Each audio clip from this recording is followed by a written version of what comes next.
Hello, welcome back to Fist Entertainment for my next review, which is of 1971's Diamonds Are Forever, which is part of the James Bond collection on Blu-ray.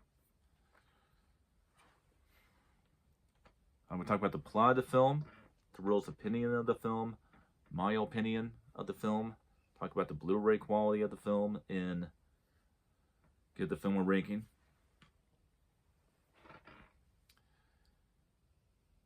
James Bond, acquitted with an army of high-tech gadgets, infiltrates a Los Angeles diamond smuggling ring in a bid to foil a plot to target Washington with a laser in space. However, 007 prepares to tackle the evil Blofeld, the mastermind who threatens to basically disable the world. He is captured by he is captivated by the delicious Tiffany case, but she is really a double agent. Well, that doesn't give too much away. It's not exactly the plot, but it's good enough. Reading it on my spare cell phone, this makes it easier. That's why I'm doing it like that. All right. Well, Diamonds Are Forever. Well, what does the world think of this film? Well, let me make this very, very, very clear.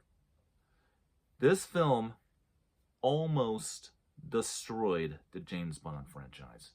That is quite literally how bad this one is. This is one of two James Bond movies in the entire franchise which people claim almost crucified the franchise. Now, the second one they say did that, I did not agree with. This one, which goes into my opinion, this one I do. And well, let me correct myself. Actually, there are 3 films in the James Bond franchise that fans claim crucified the franchise. I agree with this one. I did not agree with the other 2. Yeah, I almost forgot about one we'll talk about way later. Now, I will talk about the second film they say crucified in comparison to this one. People always pick on Roger Moore being way too old and showing his age to play James Bond in 1985's A View to a Kill, but no one ever mentions that problem with Diamonds Are Forever. They mention everything else, but they don't mention at all the fact that Connery looks like he's aged 35 years since he only lived twice. And he's just too old to play the role of James Bond in this movie. But they definitely do mention all these other problems. The silly plot of the film. The silly plot of the film. Granted, the story's good and all of it's there, but the execution of the plot is so wrong.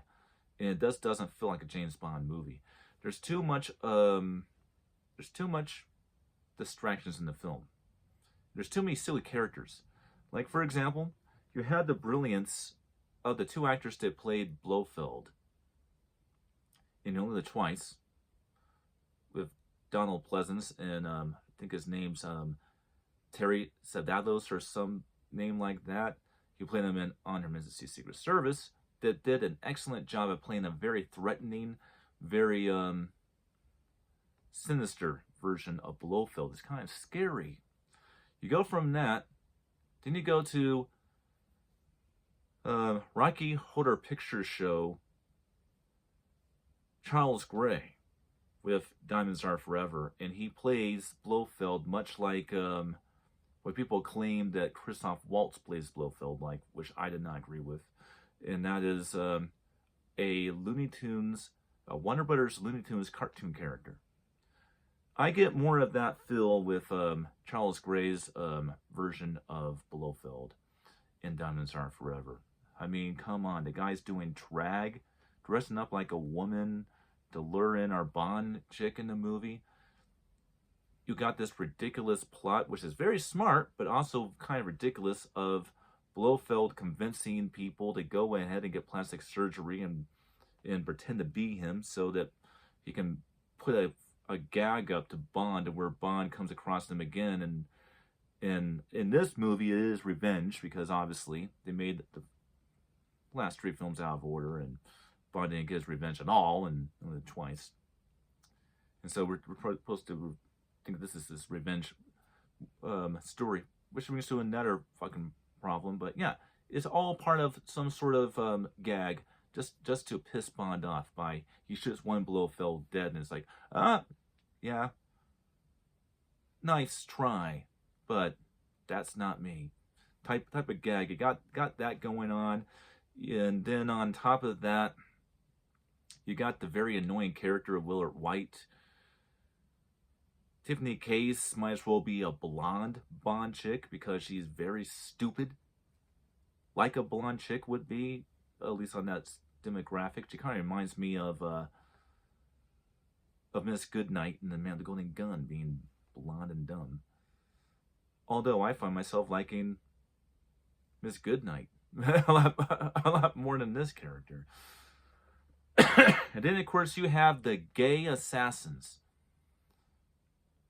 played by Crispin Glover's father and some freaking jazz rock and roll musician they decided to hire randomly to play the other one. And they're just ridiculous to watch. But the biggest problem that a lot of people have with the film is this.